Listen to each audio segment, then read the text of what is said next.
obedezca a papá, obedezca a mamá en lo que haya que hacer, ayude, colabore. Y estaban algunos diciendo, sí, yo lo hago y todo.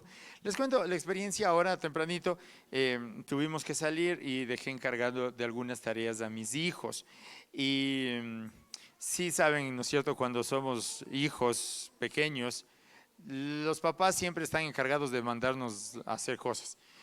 Y hay veces donde no nos gusta hacerlas y otras donde sí, o tal vez donde nos sentimos un poco presionados de hacerlo. Y bueno, estuve en la expectativa porque regresé bastante tarde y ellos habían hecho todo. Yo no les dije les traigo helado ni les voy a sancionar nada. Solo les dije por favor me ayudan con eso. Y cuando regresé habían hecho completito todo. Yo digo wow, qué bendición. Y antes de salir les estaba diciendo gracias. Gracias por su obediencia y gracias por su servicio. Y yo les digo chicos, una de las mejores maneras de honrar a mamá, a papá, es obedeciendo. Es obedeciendo. Entonces a veces nos cuesta. Pero si usted puede decir, Señor, ayúdame a honrar a mamá y a papá, hágalo.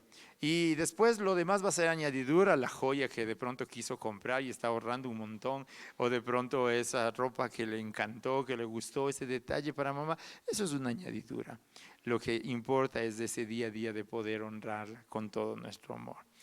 Y bueno, damos gracias a eso, a Dios por ese tiempo que nos regala y ahora queremos compartir la palabra.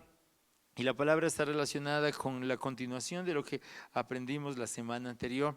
Si recuerda que aprendimos, ¿alguien se acuerda? Sí, los engaños que matan, ¿se acuerda?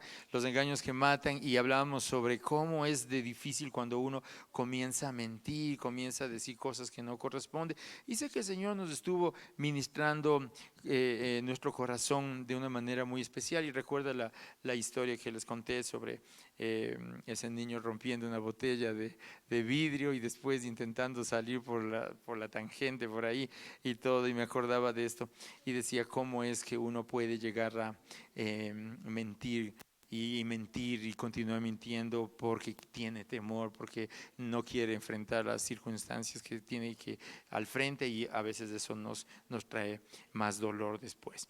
Bueno. Quiero comenzar esta reflexión compartiendo también un testimonio que pasó hace algún tiempo y tiene que ver con esto que se titula Engaños que matan dos, la venganza casi pongo, pero no es la vergüenza, se llama la vergüenza. No es la venganza, es la vergüenza, porque Engaños que matan dos va a hablar sobre la vergüenza, la vergüenza. ¿Cuántos han sentido vergüenza alguna vez? ¿Cuántos? Sí, ¿verdad? Todos creo que alguna vez nos hemos metido en líos y todo.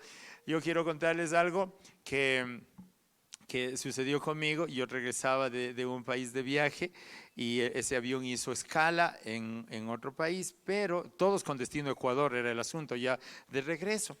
Pero es curioso el tema porque los dos aviones de diferentes destinos, el uno venía de España y yo venía desde Cuba, aterrizaron en el aeropuerto internacional allá en Venezuela y, y pues desembarcamos. Yo venía de un congreso de música clásica y venía con mi guitarra de concierto, con una mochilita y ya iba caminando tranquilamente al lugar donde tenía que tomar la conexión. Y de pronto del otro avión salió un montón de gente y todos, oh, paisanos, eran tan conocidos, tan parecidos, decía, son ecuatorianos de ley ellos. Pero el problema es que cuando ya salimos del desembarque, nos distribuyeron y a todos nos mandaron a un solo lugar, a una sola habitación grande, a la fuerza, al grito, casi. Yo dice, ¿por qué les tratan así y todo? Y yo iba pasando y después pregunto y dice, ¿de dónde? No, dice, son deportados, ellos vienen de España. Ah, ya, o sea, no podía más y yo iba a continuar. Y uno de los de seguridad me dice a mí, usted va para adentro. Y yo, no, yo no vengo deportado, estoy regresando por otro destino. No, también se va. Y enojado y molesto, no le digo, yo estaba molesto también porque digo, no, déjeme ir, yo estoy haciendo esta conexión, le muestro. Y estaba, creo que era la presión y todo eso, total es que terminé metido en esa sala grande. Habían como unas, más de 200 personas, toditas. Y de todas las edades, jóvenes, adultos, algunos niños también, pero estaban llegando ahí. Pero sus rostros estaban así un poco medios abrumados y todo. Y yo enojado, en cambio. Déjeme salir a la persona que está. Yo no vengo de España, estoy haciendo la conexión acá y todo. Eh, lugar equivocado, decía. Estoy en un lugar equivocado, estoy en un lugar equivocado y no me hacían caso. Estaba con toda la gente equivocada, obviamente, en este caso, porque ellos estaban en otra circunstancia. Y a veces cuando estamos ahí hacemos también cosas equivocadas. Y comenzaron a revisar, a hacer los chequeos y todo. Y yo seguía insistiendo en que me dejen salir y sabía que la conexión ya se iba y finalmente se fue la conexión. Y yo me quedé sin vuelo de conexión para Quito y hasta que hagan los trámites y todo. Y miren cómo era la intensidad de ese momento, incómodo para todos, que la persona que no me dejó salir, obviamente después de eso, por su decisión y tal vez por no escuchar, tuvo que pedirme perdón casi de rodillas, diciendo, lo siento, yo me equivoqué y todo. Le digo, pero estoy diciendo desde que entré acá que no estoy en este lugar, le estoy diciendo la verdad. Revisaban los papeles y todo, y dice, ya se fue el avión, ¿y ahora qué hacemos? Era entre ellos, ¿no? Hablando. Y con ese anhelo de pedir perdón, disculpas y de enmendar, hicieron alguna conexión con algún vuelo, y por primera vez en mi vida, yo regresé al Ecuador en una aerolínea internacional que venía de Inglaterra, y en primera clase, como nunca lo que duró de Venezuela a Quito, enmendando eso, y dijo, no le vamos a cobrar ni sé qué cosas y todo, y de verdad pasó eso. Pero imagínense el momento de encontrarse en un lugar así donde nadie te hace caso y dices, por favor, déjeme salir, no pertenezco a este lugar, necesito estar afuera, se me va el vuelo y nadie que te haga caso, desesperante. Y me acordaba de esto porque parte de Engaños que matan dos, la vergüenza, habla sobre que muchas veces nosotros nos encontramos en lugares equivocados, con compañías equivocadas y con decisiones o haciendo cosas equivocadas. Y si les preguntamos ahora quién ha pasado eso, creo que todos en algún momento hemos pasado por eso. Y vamos a regresar a nuestro libro de estudio que hemos tenido en estos meses, Primera de Samuel, capítulo 21. Y habíamos leído ya la semana anterior, 1 Samuel 21:1, y vamos ahí a leer el 21:1 y 2, porque es la historia de David, para aquellos que ahora se conectan en la enseñanza, es la historia de David caminando en un sendero que está abrumado, está apesadumbrado, está complicado, y ¿qué es lo que necesita hacer? Es huir. Él dice, la mejor solución es correr de aquí. Me van a matar y no quiero morir todavía. Entonces dice la palabra, vino David a Nov. Acuérdense de esta palabra. ¿Qué era Nov? Era un lugar, ¿no es cierto? El lugar donde encontró al sacerdote Ahimelech. Y este lugar está relacionado con algo que te atrapa. Nov, algo que te atrapa. Y si podríamos relacionar, si usted está atrapado en algo, ahora mismo puede ser que usted está ahora habitando la tierra de Nov. Al sacerdote Ahimelech, y se sorprendió Ahimelech de su encuentro y le dijo, ¿cómo vienes tú solo y nadie contigo? Y respondió David al sacerdote Ahimelech, el rey me encomendó un asunto y me dijo, nadie sepa cosa alguna del asunto a que te envío y lo que te he encomendado. Y yo les señalé a los criados un cierto lugar. En el versículo 2 usted encuentra tres mentiras consecutivas. En un versículo encuentra tres mentiras consecutivas de David. La primera, miente diciendo que el rey le ha encomendado algo, habíamos revisado. La segunda parte, miente diciendo que nadie debía saber del tema. Y la tercera mentira, en un solo versículo, encontramos ahí, dice, miente diciendo que había un lugar señalado para el encuentro con sus criados. Es decir, tres mentiras a la vez. Y eso es lo que revisábamos la semana anterior. Una mentira nos llevará a la otra y terminaremos atrapados. Por eso la semana anterior hablamos de la mentira, las mentiras que matan nos atrapan, son como una red que no nos deja después salir. Y por eso necesitamos mentir para seguir saliendo en nuestras fuerzas, y otra vez mentimos y no logramos salir nunca.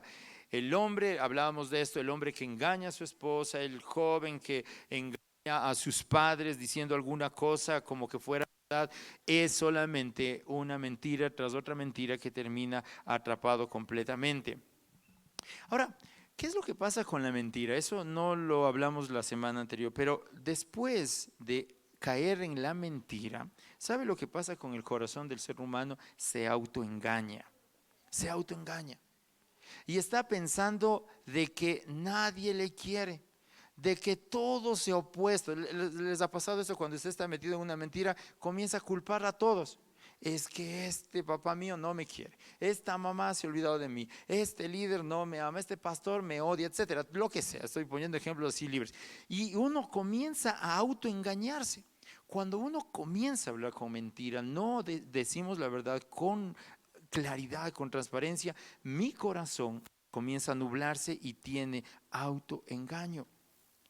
Hay libertad solamente y ruptura de cadenas cuando nos acercamos a Dios con un corazón arrepentido. Y pasa que a veces vamos, Señor, yo entiendo lo que está pasando, pero hay que me da iras con esto. Y no soltamos todo. Oramos y no soltamos una cosa y eso nos impide, lo que decía Primera de Pedro, el crecer. Recuerda que decía desechando todo engaño. Y eso nos impide crecer y dice, ¿por qué no crezco? ¿Por qué estoy todavía estancado? ¿Por qué estoy así? ¿Por qué siento todavía incomodidad? Porque no hemos soltado todo. Ahora, este segundo tema, engaños que te avergüenzan, huyó de la presencia de Saúl y se fue a Aquís, rey de Gad. ¿A qué tierra se fue? Bueno, Aquís era el rey de Gad, ¿no es cierto? Y Gad es la ciudad de los filisteos, es el lugar equivocado. El Señor dice, yo quiero todo que me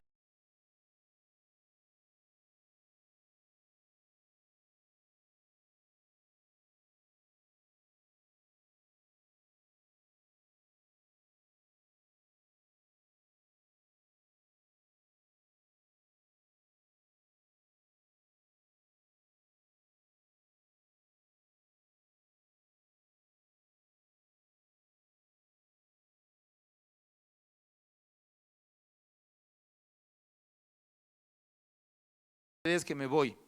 Y el papá le da todo y el hijo se fue. ¿Por qué? Porque había escuchado de esa provincia apartada que habían cosas importantes, interesantes. Y se va para allá. Y se va. Y el papá tuvo que esperar por mucho tiempo, esperando con mucho anhelo de que pueda regresar, pero él se fue y dice que hizo todo lo que quiso allá, todo, quería estar con libertad. Y vida en este momento representa a Gad, la provincia apartada. Porque David estaba lleno de temor por la persecución de Saúl. Y ahí es donde David termina en un lugar equivocado, con la compañía y con las personas equivocadas y haciendo lo equivocado. La misericordia de Dios siempre eh, nos va a restaurar en el lugar donde estemos. Pero también eso nos recuerda que algún momento estuvimos en la provincia apartada. Algún momento, tal vez sin movernos físicamente, pero mi corazón estuvo apartado totalmente de Dios y viviendo en contra de sus propósitos, en contra de su anhelo. Y actualmente, en este tiempo que nosotros vivimos, la juventud está viviendo un periodo de relativismo. ¿El relativismo qué significa? Estaba revisando un poco y habla de que el relativismo es una postura filosófica que niega la existencia de verdades absolutas. El relativismo dice, bueno, todo depende a cómo tú le veas, depende a cómo tú quieras enfocar las cosas. La juventud es bombardeada por eso todos los días, por hombres de influencia, en los TikToks que nosotros podemos ver, en los pensadores, en los relatos, en los anuncios cortitos de promociones y todo, en todo lado está la juventud siendo bombardeada. ¿Y qué es lo que pasa con el relativismo para el joven? Hace pasar al pecado como algo no tan malo. El relativismo dice, bueno, de vez en cuando eh, darse ciertas licencias para pecar, jóvenes, no importa porque eres humano. Verdades del hombre, entre comillas, que nos apartan de la verdad de Dios. Ayer en la tarde estaba escuchando a una conferencista y hablaba sobre cómo ha cambiado el concepto de pareja a través de los años. Antes se pensaba y se tenía claro cómo era la pareja. Dice, pregunte a los adolescentes ahora qué piensa por pareja. Ahora pareja ya no es hombre-mujer solamente. Ahora es totalmente libre. Ahora ya hasta parejas de 3 o 4 personas que conforman, entre comillas, una pareja, y verdades de hombres que nos apartan de la verdad. El relativismo también nos afecta a la visión. ¿Por qué? Porque a lo negro lo miramos gris, y a lo gris lo miramos blanco. Entonces, el joven está diciendo, no es pecado lo que dice la Biblia que es pecado. No es tan grave. No es tan grave. Entonces usted lee la Biblia y dice, no, esto está exagerado. Y no sé si le han dicho en el colegio, pasa ya en los cursos o en la universidad, donde dice, la Biblia es un libro arcaico, es pasado de moda, ya no tiene las verdades correctas. Si usted estuvo en la universidad y algún profesor le dijo eso, le recuerdo lo que la palabra dice, todo pasará, menos mi palabra no va a pasar. Y cuando uno entiende eso, que es una verdad absoluta, uno se da cuenta que eso tiene razón.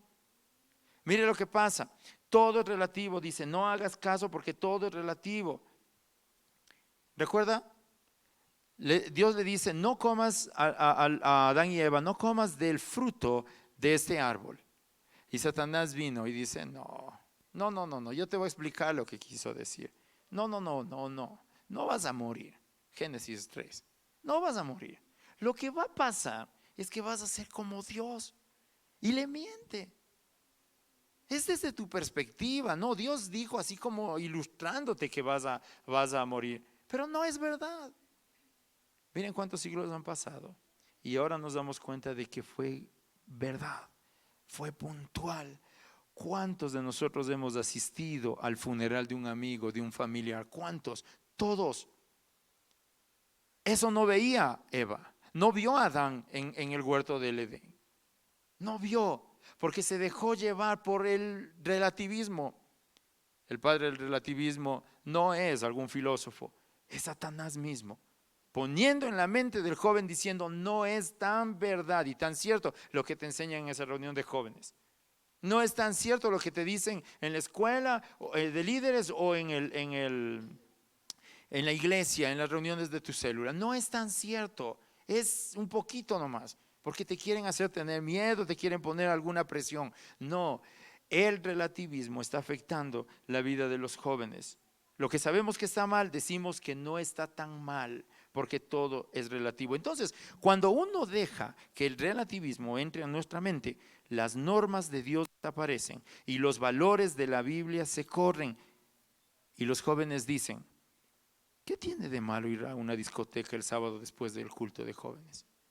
¿Qué tiene de malo irnos a estar sentados por ahí tomando un poquito, fumando un poquito? ¿Qué tiene de malo? Yo contaba con tristeza, crecí en una iglesia donde había un amor profundo por Dios de una gran cantidad de jóvenes, de otros más o menos y de otros casi nada. Casi en todas las iglesias hay un índice así. Pero teníamos convenciones con otros grupos de jóvenes y reuníamos unos 400, 500, 600 jóvenes. Y había una iglesia que era la más fuerte, ¿por qué? Decían fuerte, porque eran los que más dinero tenían. Entonces los jóvenes venían así y a cierto momento compartiendo con estos jóvenes que entre comillas tenían más dinero, más influencia y de cierta manera más autoridad en ese grupo de jóvenes, ellos decían, pero en serio, no les dejan ir a tomar, nosotros sí vamos a tomar. Después de los cultos y todo, vamos a tomar. Yo hablaba con los líderes de jóvenes. Los líderes, yo me quedaba asustado, digo, yo creo que estoy mal, porque ellos se supone que están bien, tienen plata y todo, y mira cómo vienen y todo. Y ellos nos decían a nosotros así en los jóvenes cristianos, no estoy hablando de gente que estaba fuera de la iglesia. Yo fui a hablar con mi pastor, le digo, pastor, dice que dice la Biblia. ¿Qué te dice la Biblia con respecto a eso? Sí, yo he leído la Biblia, sé lo que dice la Biblia, pero me entraba la inquietud, digo, pero entonces ellos, haz lo que dice la Biblia, haz lo que dice la Biblia, porque te van a decir cosas dentro de la misma iglesia diciendo, no es tan problema, no es tanto, es exageración. ¿Qué dice la Biblia? Solamente qué dice la Biblia. Y hace un poco de tiempo me encontré con uno de esos jóvenes, ya no está tan joven, está como yo. Y nos sentamos y él se sentaba frente a mí. Yo ya le reconocí. Él era más conocido, obviamente. Yo estaba expectante de ellos en esa época. Se sentó frente a mí, yo como personero del lugar donde trabajo y él como padre de familia. Y me comenzó a contar. Él era un líder fuerte en esa época. Y me comienza a contar. Yo ya le reconocí, les digo. Y él me comienza a contar. Dice, profesor, yo tengo problemas. Me casé, me he casado 2 veces. Tengo ahora un tercer compromiso. Tengo hijos en los 3 compromisos. Mi vida no está bien y mis hijos tampoco. Y yo le dije, ¿te acuerdas de mí? Y claro, un padre de familia conversando con alguien ahí se queda así, ¿qué le pasa? ¿Por qué me tutea y todo eso? ¿Te acuerdas de mí? Y le conté lo que yo pensé en ese tiempo, que me metió en dudas a mí cuando yo también era joven.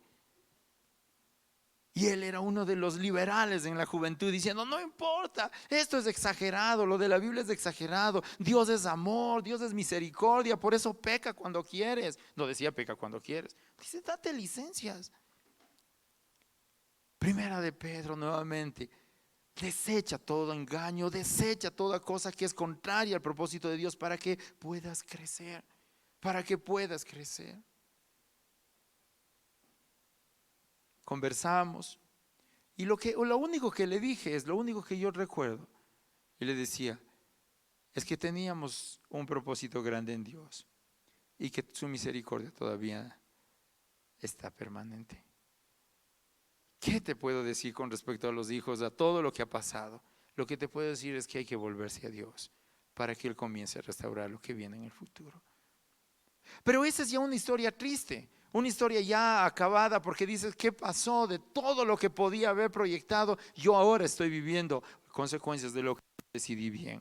Jóvenes, ustedes van a escuchar consejos que no les van a gustar, consejos que están en la palabra y que les van a incomodar. Pero créame, créame, si usted sabe que Dios le está hablando a través de la escritura, usted escuche. Porque es de sabios el escuchar el consejo de Dios. Es de sabios. Y así uno se libra de consecuencias nefastas. ¿Cuántos de nosotros nos hemos equivocado? A pesar de conocer el consejo de Dios, hemos fallado. Y hemos estado en el lugar equivocado, con las compañías equivocadas y tomando decisiones equivocadas. Creo que la mayoría hemos hecho eso. Y por eso la palabra otra vez nos recuerda, mira, David era un hombre comprometido con Dios, un hombre ungido por Dios, y sin embargo, en el tiempo de debilidad, cuando se descuida, falla. Por eso la palabra nos habla, cuidado con todos. Debemos estar alertas, todos los que estamos aquí, los que estamos en este auditorio, el consejo es, y los que están escuchando en la transmisión, el consejo es para todos. Ninguno de nosotros podemos decir, no, yo estoy libre, ya pasé por esas cosas. No, Señor, ayúdame, porque yo quiero conocerte más. Y la vergüenza, es la vergüenza en la tierra de Gad que trae a David el no querer regresar. Un hombre escogido, lleno de miedo, avergonzado por su propio llamado y está metido en una ciudad que no le corresponde, en un lugar equivocado. ¿Y sabe lo que sucede ahí? Mire lo que pasa con David cuando llega a ese lugar en el versículo, capítulo 21, el versículo 10. Leímos todo esto la semana anterior. El versículo 13 dice, y cambió su manera de comportarse delante de ellos y se fingió loco entre ellos y escribía en las portadas de las puertas y dejaba correr la saliva por su barba. Y dijo Aquis a sus siervos, he aquí veis que este hombre es demente, ¿por qué lo habéis traído a mí? ¿Acaso me faltan locos para que hayas traído a este que hiciese de loco delante de mí? ¿Había de entrar este a mi casa? ¿Está loco? ¿Qué le pasa? Cuando uno permite la vergüenza después del miedo, uno actúa en necedad y actúa para el resto como loco. dice cosas que no tienen sentido y que después tiene que arrepentirse. Hace cosas que no tienen sentido. Hemos vivido por esos lugares cuando nosotros hemos olvidado que Gad no es mi lugar. Y por eso la palabra dice que me reconcilie con Él, que reconsidere con Él, que no ame las cosas que están en el mundo. A veces nosotros queremos hacer, algunos jóvenes acá mismo dicen, si pudiera yo decidir, no vendría a la iglesia los sábados o los domingos. Si yo pudiera decidir, me fuera a otro lado, pero ahora tengo que obedecer porque si no mi mamá me va a hablar o mi papá me va a castigar. Primera de Juan, el capítulo 2, Juan le habla a los hermanos en la dispersión, primera de Juan 2, 15 y 16. Dice la palabra, no améis al mundo ni las cosas que están en el mundo. Si alguno ama al mundo, el amor del Padre no está en él. Porque todo lo que hay en el mundo y los deseos de la carne, los deseos de los ojos y la vanagloria de la vida no provienen del Padre, sino del mundo. Y el mundo pasa y sus deseos. Pero el que hace la voluntad de Dios permanece para siempre. Amén. Uno puede decir, Señor, sí me cuesta, porque tengo tanta presión de mis amigos. Me inducen, me empujan casi a hacer algo que no es correcto. ¿Qué es lo que sucede en el trabajo para los que son ahorita, están trabajando, están en un ámbito laboral? ¿Qué es lo que sucede con los compañeros? No le van a instar para hacer cosas positivas. Si no conocen de Dios, fijo que le van a impulsar para hacer lo contrario. En la universidad te van a decir que hagan lo contrario. En el colegio mismo te van a decir cosas que no son correctas. Te van a engañar y te van a decir cómo engañar. Cómo eliminar cualquier rastro en tu computadora o en tu teléfono para que papá y mamá cuando revise no sepas qué navegaste, qué hiciste. Y los jóvenes saben. Con un clic, 2 clics sabes cómo eliminar las cosas. Y papá viene y revisa y dice, bueno, mi hijo estuvo haciendo deberes, muy bien, lindo. Pero sabes lo que pasó antes que venga él o ella. Y a eso el Señor le está diciendo, no ames las cosas que están en el mundo, porque tarde o temprano tú vas a tener consecuencias de eso. Los jóvenes nuevamente están atacados y el enemigo no le importa si tú pasas vergüenza, porque la provincia apartada, jóvenes, la provincia apartada nos va a traer dolor siempre. La provincia apartada siempre nos va a traer dolor. Y sabe que cuando estamos en la provincia apartada, el siguiente paso del enemigo es decirnos, ya nadie te ama. Porque uno dice, si regreso nadie me va a querer. Después de todo lo que he hecho, no, Dios es capaz de perdonarme. Y vemos a Pedro sentado en la barca en el mar de Tiberias, pensando eso. Soy un traidor, no sirvo, esto no es para mí. Fue un buen tiempo con Dios, pero ahora sí ya no puedo continuar acá. Y eso pasa en muchos corazones porque dicen, yo antes le servía a Dios con todo mi corazón, ahora ya no. Y está como Pedro en el oleaje de Tiberias. Y Jesús está a la orilla y está preparando un pez. No sé a cuántos les gusta un pescadito asado y todo eso rico, ¿no es cierto? Y dice, está ahí y preparando. Y le llama a Pedro. Y Pedro se encuentra con él y no le recrimina nada, pero sabe lo que está pensando Pedro. Y Jesús solamente le pregunta, ¿me amas? ¿Y sabe por qué hago referencia a esto? Porque el enemigo le va a decir, ya nadie te va a amar. Después de lo que hiciste esta semana, joven, de gana te vas a la iglesia. Después de lo que hiciste ayer, hoy ya, mejor renuncia, ándate al mundo y peca con libertad. Eso es lo que te va a decir el enemigo y en la mente. Pero el Señor le está diciendo al joven en esta tarde, a la persona que está escuchando acá, solo le pregunta, ¿me amas? ¿Me amas? 3 veces. ¿Me amas? Y tú puedes responder como desees, porque vas a decir, no, tal vez te quiera, tal vez te aprecie, tal vez, no, ¿me amas? ¿Y por qué insiste en que me amas? No es porque Él no sabe que eres frágil para amarle. Te está diciendo, mi amor por ti sigue permaneciendo. Mi amor por ti sigue estando fiel. mi amor por ti no ha cambiado.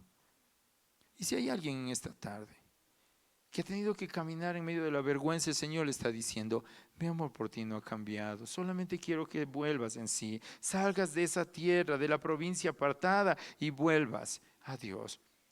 El apóstol Pablo decía en 1 Corintios, del capítulo 6, del versículo 9 al 11, hablaba y decía: ustedes eran antes esto. ¿Y se acuerdan qué era? Dice: antes fuiste esto: injustos, fornicarios, idólatras, adúlteros, afeminados, los que se echan con varones, ladrones, avaros, borrachos, maledicientes, etcétera. Y menciona algunas cosas. Ustedes eran antes. Antes, el versículo 11 habla de esto. Ustedes, algunos, erais esto, pero ahora hemos sido lavados. Lavados. Usted tiene que recordar eso, que el único lugar donde vamos a encontrar seguridad es en la sangre preciosa de Jesús lavando nuestros pecados. Y es la mejor garantía para avanzar. Y la pregunta al cerrar esto, yo les decía: engaños que matan. Parte 2, la vergüenza. La pregunta dice: ¿cuál es tu vergüenza, joven? Estás en un ministerio y solo con pensar de que salga a la luz lo que estás viviendo, piensas tú: sería terrible y no puedo hacerlo. Tal vez estás enfrentando un pecado sexual. Tal vez estás enfrentando la pornografía y no puedes vencer eso. Tal vez estás engañado con relaciones incorrectas, que tu corazón ha cedido a enamorarte de la persona incorrecta y está todo en ocultas para que no se entere tus padres. Tal vez estás ilusionándote con algo gigante, algo grande en el futuro, pero sabes en tu interior que no es de Dios, pero te empeñas. Porque cada vez que le ves a la foto a ese chico, dice: ay, qué lindo. Tal vez has robado cosas. Tal vez has hecho cosas contrarias de lo que Dios te ha pedido. Tal vez has hablado mal contra tu prójimo. Has dicho cosas faltando a la verdad, lo que hablamos de las mentiras, de los engaños que matan. Y lo hemos visto. David está sintiendo vergüenza. El rey, el ungido de Dios, está ahora babeando, dejando que la saliva de él corra por su barba, golpeándose contra las paredes y con las puertas. El ungido de Dios. Y el enemigo solamente se complace cuando un hijo de Dios está totalmente abandonado y lleno de vergüenza. La vergüenza es otro engaño que mata. Y Simón, hijo de Jonás, escucha nuevamente 3 veces: ¿me amas? ¿Y por qué escribe o dice 3 veces? Porque con cada pregunta le está quitando su vergüenza y le está extendiendo su misericordia y su amor. Luego vemos a Pedro escribiendo las cartas para la iglesia y él habla del amor y él habla de la misericordia. Porque él reconoce que él nos amó primero. Jóvenes, hoy hablo de esto. Porque, y le decía la semana anterior como tarea, una de las cosas que nosotros podemos hacer para honrar a Dios y honrar a nuestros padres es obedecerle a Él con nuestro corazón. Nos cuesta obedecer, nos cuesta obedecer. Hace algunos días nuevamente mi mami me abrazó. Ustedes saben que ella quedó viuda hace ya casi 3 años y me decía: en este noviembre el Paquito, así le decíamos a mi papi, y él nos pidió que le digamos el Paquito. El Paquito se encontró con Jesús. Me tenía abrazado y me dice: gracias por amar a Dios. Es el mejor regalo que yo puedo recibir, el saber de que mis hijos puedan amar a Dios. Y yo dije: wow, ya no voy a dar nada por el Día de la Madre. No pensé eso. Y yo le decía al Señor, ahí mientras le abrazaba, también le decía: Señor, gracias por fortalecerme, porque no ha sido fácil el obedecerte siempre. Porque ha habido días donde yo me he sentido tan frágil para irme a la provincia apartada y hacer lo que quería con mi vida. Pero siempre pusiste a alguien alrededor mío, un consejero, un pastor, un amigo, papá, mamá, compañeros que tienen el mismo anhelo de vivir para Dios, que me alertaron y me guardaste. La provincia apartada es el lugar equivocado, es la compañía equivocada y las decisiones equivocadas. Y la mejor manera de bendecir, como comenzamos antes del mensaje ahora, honrando a papá y a mamá, jóvenes. Y los que no somos tan jóvenes, porque tenemos papá y mamá también, de verdad. Sí, porque va a decir, oirás, le está diciendo ahí al pobre chiquitico que está durmiéndose. Y usted tiene papá y mamá también. La mejor manera de honrar a papá y mamá es obedeciendo a Dios, porque va a ser el regalo más grande. ¿Sabe cómo se va a alegrar mamá? Si usted está apartado, está en la provincia apartada, que hoy en esta tarde le diga al Señor, vengo a reconciliarme contigo. Y que Jesús le vea como aquel joven hijo pródigo que venía corriendo a la casa de papá. Y que usted le dé la noticia a mamá, mamá, me reconcilié, o papá, me reconcilié con Jesús. ¿Sabe qué regalo es ese?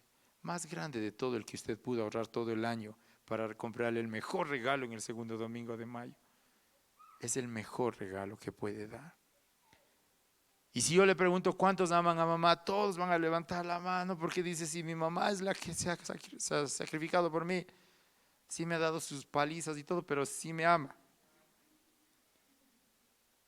O papá, independientemente. Dios muestra su amor en que siendo aún pecadores, Cristo murió por nosotros. Póngase de pie, por favor.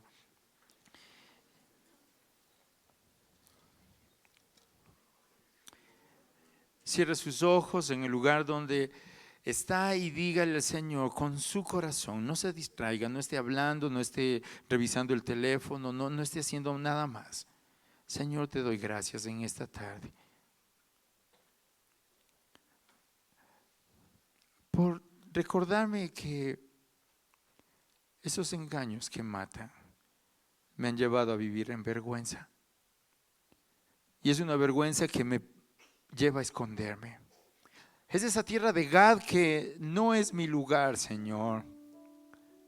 Y tú estás todavía esperando a la puerta de casa, esperando que yo regrese. Solamente tú conoces cómo está la condición de mi corazón. Y por eso tú me dices ahora, y me recuerdas a través de tu palabra, exactamente como le dijiste a Pedro, y me preguntas, ¿me amas? Y yo, Señor, sé que en mis fuerzas yo puedo decirte sí, pero no puedo hacerlo porque mi amor no es completo. Pero tu palabra también me recuerda que el que ha conocido a Dios puede amar, porque el que le conoce, ama. Señor, ayúdame en esta tarde para poder salir de la vergüenza, salir del lugar equivocado, de la compañía equivocada y de las decisiones equivocadas, y volverme a ti con todo mi corazón y reconocer, Señor, de que el lugar más seguro eres tú, que el lugar más seguro es tu presencia, Señor. No quiero anhelar otra cosa que tu presencia.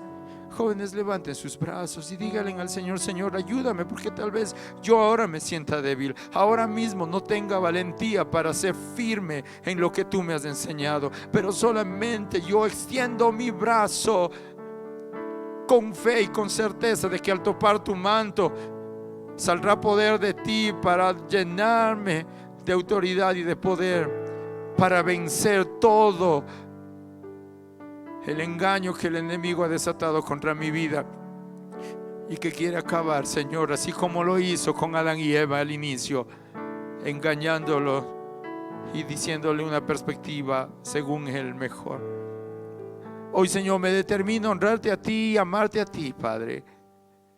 Y en tu nombre, Señor, yo te pido que tú me permitas escuchar de labios de mi papá, de mi mamá, que se sienten agradecidos porque soy un hijo, una hija que se determinó a honrar a Dios y amarle a Él con todo su corazón.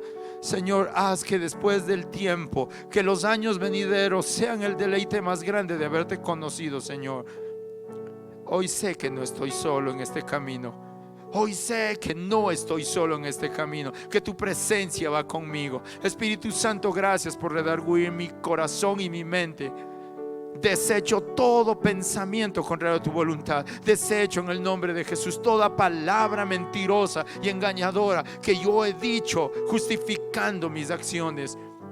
Y te pido, Señor, que tú hables y me ministres solamente con tu presencia. Gracias por restaurarme, Señor. Gracias porque tú conoces el corazón contrito y humillado. Tu palabra dice que no lo desechas, no lo desprecias.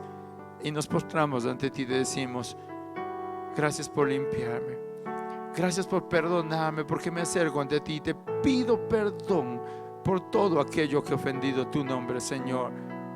Y permíteme bendecir con mi vida, honrar con mi vida tu nombre, tu presencia. En el nombre de Jesús, mi Salvador. Amén. Amén. Denle un fuerte aplauso al Señor.